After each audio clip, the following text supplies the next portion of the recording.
For the first time in years, Americans are waking up to a reality they hoped would never return: the possibility of a direct, expanding conflict in the Middle East.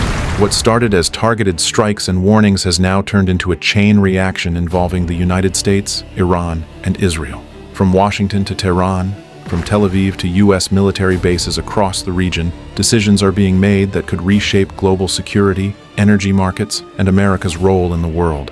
This is no longer a distant conflict. It is a moment that directly affects U.S. national security. The core of this crisis revolves around one central issue: Iran's nuclear program. The United States has repeatedly stated that it will not allow Iran to develop a nuclear weapon. This position was reinforced by strong statements from Donald Trump, who warned that Iran must halt uranium enrichment or face serious consequences. According to U.S. officials, recent American and Israeli strikes were aimed at military and strategic targets linked to Iran's capabilities, not at the Iranian people. Washington framed these actions as defensive, necessary, and designed to prevent a much larger war later. Iran, however, views these strikes very differently.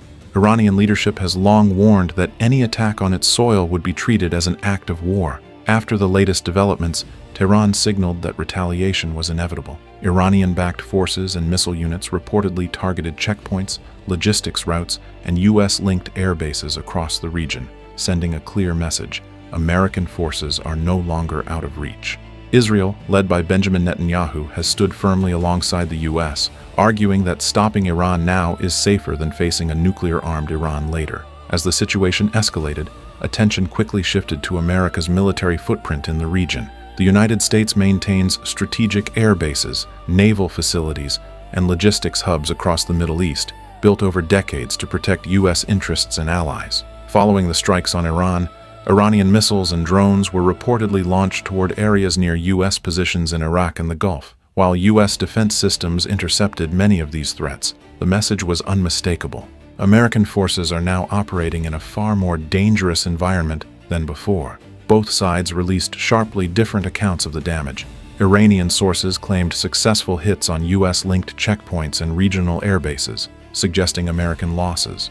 U.S. officials, on the other hand, downplayed the impact, stating that damage was limited and no significant casualties were confirmed. Israel reported minor disruptions but emphasized that its defense systems remained effective. What is clear is this: once missiles start flying, truth becomes the first casualty. In Washington, military planners began preparing for scenarios that go far beyond limited retaliation.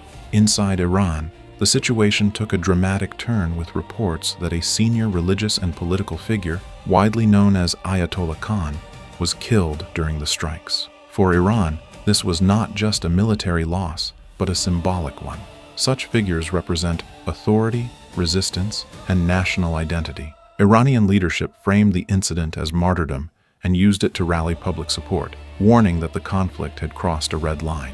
This moment significantly raised the emotional and political stakes, making de-escalation far more difficult. Speaking to the American public, Donald Trump framed the situation in clear and uncompromising terms. He stated that the United States does not seek war with Iran, but will not hesitate to act if American lives, allies, or global stability are threatened. Trump reiterated that Iran's nuclear ambitions remain the red line, warning that any continued enrichment of uranium would be met with decisive force. His message was aimed as much at Tehran as it was at Americans watching closely, reminding them that prevention now is, in his view, better than catastrophe later.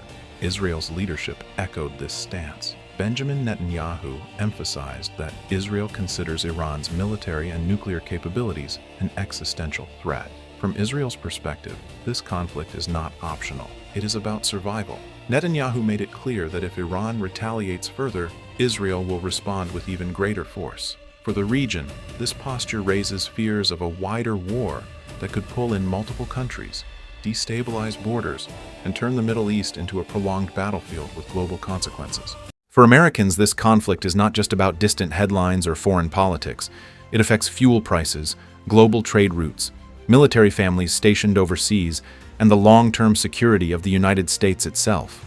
A full-scale war could mean higher costs at home, greater risks for U.S. troops abroad, and a world that feels far less stable.